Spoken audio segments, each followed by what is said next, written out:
Welcome to today's daily Bible reading.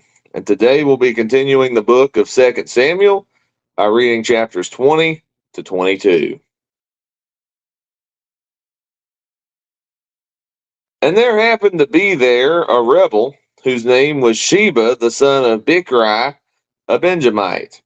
And he blew a trumpet and said, We have no share in David, nor do we have inheritance in the son of Jesse. Every man to his tents, O Israel. So every man of Israel deserted David and followed Sheba, the son of Bichri. But the men of Judah, from the Jordan as far as Jerusalem, remained loyal to their king. Now David came to his house at Jerusalem, and the king took the 10 women, his concubines, whom he had left to keep the house, and put them in seclusion and supported them, but did not go into them. So they were shut up to the day of their death, living in widowhood. And the king said to Amasa, Assemble the men of Judah for me within 3 days, and be present here yourself. So Amasa went to assemble the men of Judah. But he delayed longer than the set time which David had appointed him. And David said to Abishai, Now Sheba, the son of Bichri, will do us more harm than Absalom. Take your Lord's servants and pursue him, lest he find for himself fortified cities and escape us. So Joab's men with the Cherethites, the Pelethites, and all the mighty men went out after him. And they went out of Jerusalem to pursue Sheba, the son of Bichri. When they were at the large stone which is in Gibeon, Amasa came before them. Now Joab was dressed in battle armor. On it was a belt with a sword fastened in its sheath at his hips. And as he was going forward, it fell out. Then Joab said to Amasa, Are you in health, my brother? And Joab took Amasa by the beard with his right hand to kiss him. But Amasa did not notice the sword that was in Joab's hand. And he struck him with it in the stomach, and his entrails poured out on the ground. And he did not strike him again. Thus he died. Then Joab and Abishai, his brother, pursued Sheba, the son of Bichri. Meanwhile, one of Joab's men stood near Amasa and said, Whoever favors Joab and whoever is for David, follow Joab. But Amasa wallowed in his blood in the middle of the highway. And when the man saw that all the people stood still, he moved Amasa from the highway to the field and threw a garment over him, when he saw that everyone who came upon him halted. When he was removed from the highway, all the people went on after Joab to pursue Sheba, the son of Bichri. And he went through all the tribes of Israel to Abel and Beth-maachah and all the Berites. So they were gathered together and also went after Sheba. Then they came and besieged him in Abel of Beth-maachah, and they cast up a siege mound against the city, and it stood by the rampart. And all the people who were with Joab battered the wall to throw it down. Then a wise woman cried out from the city, Here, here, please say to Joab, Come nearby that I may speak with you. When he had come near to her, the woman said, Are you Joab? He answered, I am. Then she said to him, Hear the words of your maidservant. And he answered, I am listening. So she spoke, saying, They used to talk in former times, saying, They shall surely seek guidance at Abel, and so they would end disputes. I am among the peaceable and faithful in Israel. You seek to destroy a city and a mother in Israel. Why would you swallow up the inheritance of the Lord? And Joab answered and said, Far be it. Far be it from me that I should swallow up or destroy. That is not so. But a man from the mountains of Ephraim, Sheba, the son of Bichri by name, has raised his hand against the king, against David. Deliver him only, and I will depart from the city. So the woman said to Joab, Watch, his head will be thrown to you over the wall. Then the women in her wisdom went to all the people, and they cut off the head of Sheba, the son of Bichri, and threw it out to Joab. Then he blew a trumpet, and they withdrew from the city, every man to his tent. So Joab returned to the king at Jerusalem. And Joab was over all the army of Israel. Benaiah, the son of Jehoiada, was over the Cherethites and the Pelethites. Adoram was in charge of revenue. Jehoshaphat, the son of Ahihud, was recorder. Sheva was scribe. Zadok and Abiathar were the priests. And Ira, the Jairite, was a chief minister under David.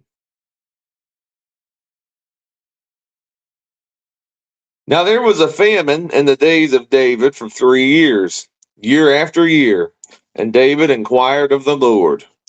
And the Lord answered, "It is because of Saul and his bloodthirsty house, because he killed the Gibeonites."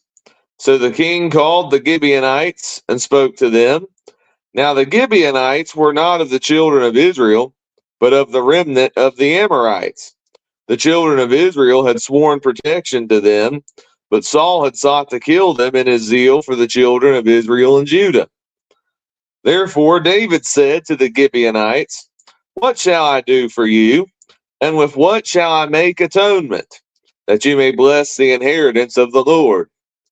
And the Gibeonites said to him, "We will have no silver or gold from Saul or from his house, nor shall you kill any man in Israel for us." So he said, "Whatever you say, I will do for you."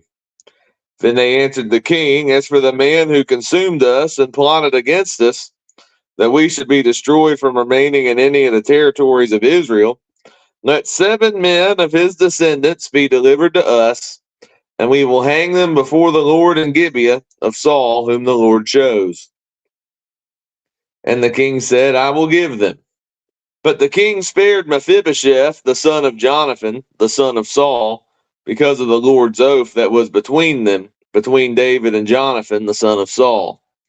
So the king took Armoni and Mephibosheth, the 2 sons of Rizpah, the daughter of Aiah, whom she bore to Saul, and the 5 sons of Michal, the daughter of Saul, whom she brought up for Adriel, the son of Barzillai, the Meloathite, and he delivered them into the hands of the Gibeonites, and they hanged them on the hill before the Lord. So they fell all 7 together, and they were put to death in the days of harvest, in the first days in the beginning of barley harvest. Now Rizpah, the daughter of Aiah, took sackcloth and spread it for herself on the rock from the beginning of harvest until the late rains poured on them from heaven. And she did not allow the birds of the air to rest on them by day, nor the beasts of the field by night. And David was told what Rizpah, the daughter of Aiah, the concubine of Saul, had done.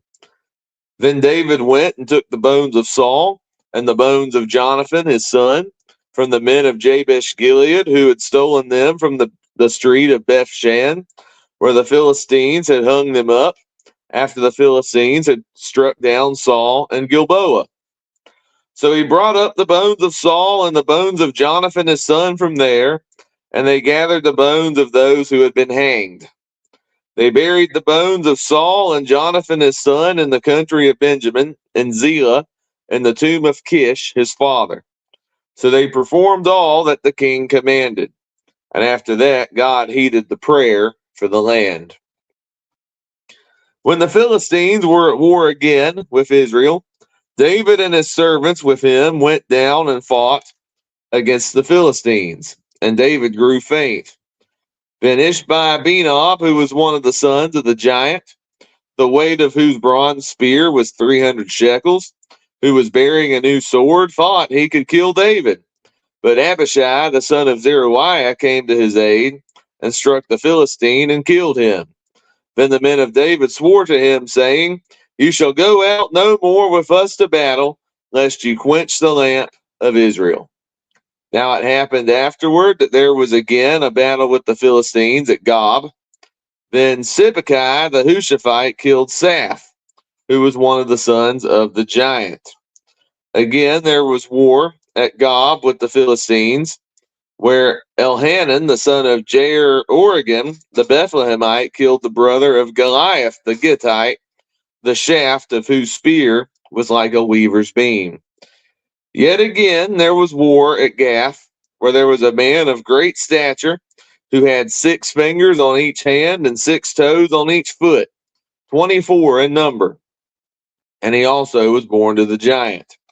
So when he defied Israel, Jonathan, the son of Shemaiah, David's brother, killed him. These 4 were born to the giant in Gath, and fell by the hand of David and by the hand of his servants.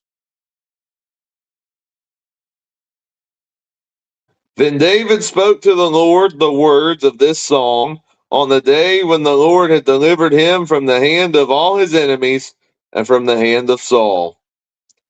And he said, The Lord is my rock and my fortress and my deliverer, the God of my strength in whom I will trust, my shield and the horn of my salvation, my stronghold and my refuge.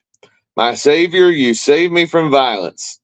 I will call upon the Lord, who is worthy to be praised. So shall I be saved from my enemies.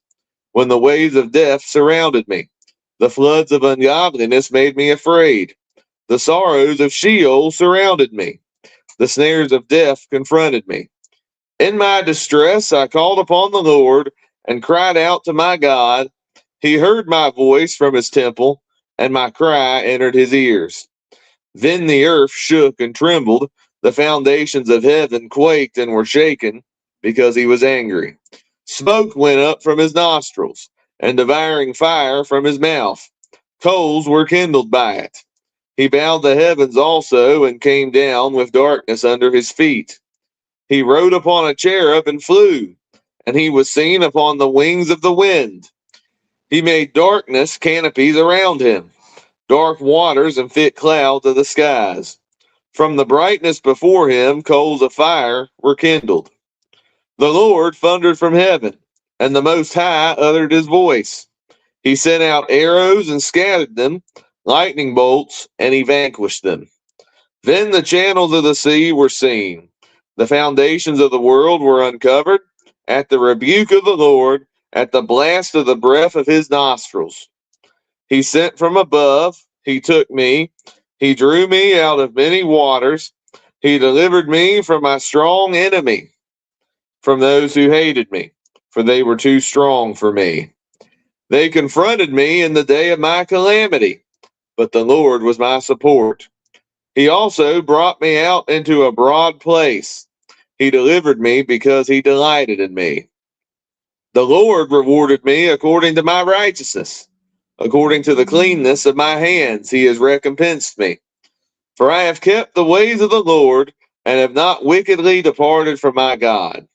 For all his judgments were before me, and as for his statutes, I did not depart from them.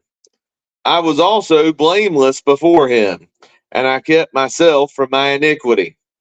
Therefore the Lord has recompensed me according to my righteousness, according to my cleanness in his eyes. With the merciful you will show yourself merciful. With a blameless man you will show yourself blameless.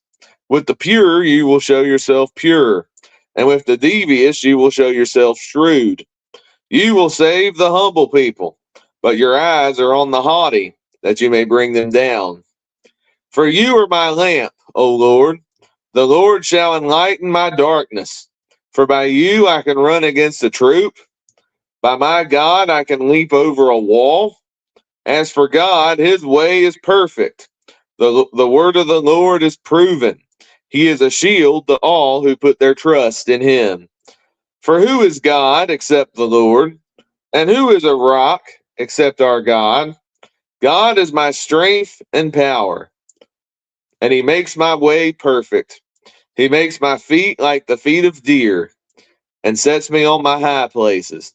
He teaches my hands to make war, so that my arms can bend a bow of bronze. You have also given me the shield of your salvation. Your gentleness has made me great. You enlarged my path under me, so my feet did not slip.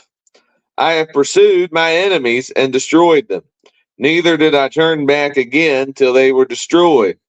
And I have destroyed them and wounded them, so that they could not rise. They have fallen under my feet. For you have armed me with strength for the battle.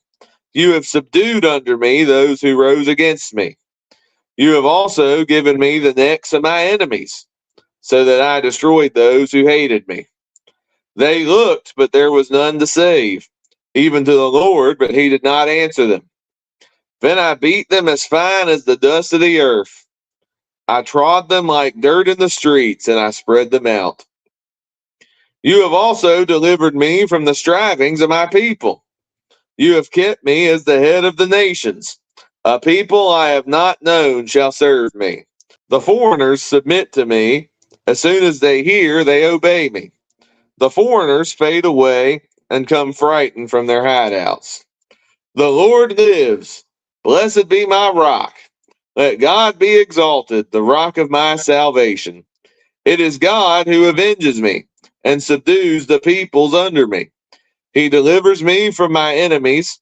You also lift me up above those who rise against me. You have delivered me from the violent man. Therefore I will give thanks to you, O Lord, among the Gentiles, and sing praises to your name. He is the tower of salvation to his king, and shows mercy to his anointed, to David and his descendants forevermore. Thank you for tuning in to today's daily Bible reading. And join me tomorrow where we'll be finishing the book of 2 Samuel with the final two chapters, 23 and 24. And we'll also begin 1 Kings with the first chapter.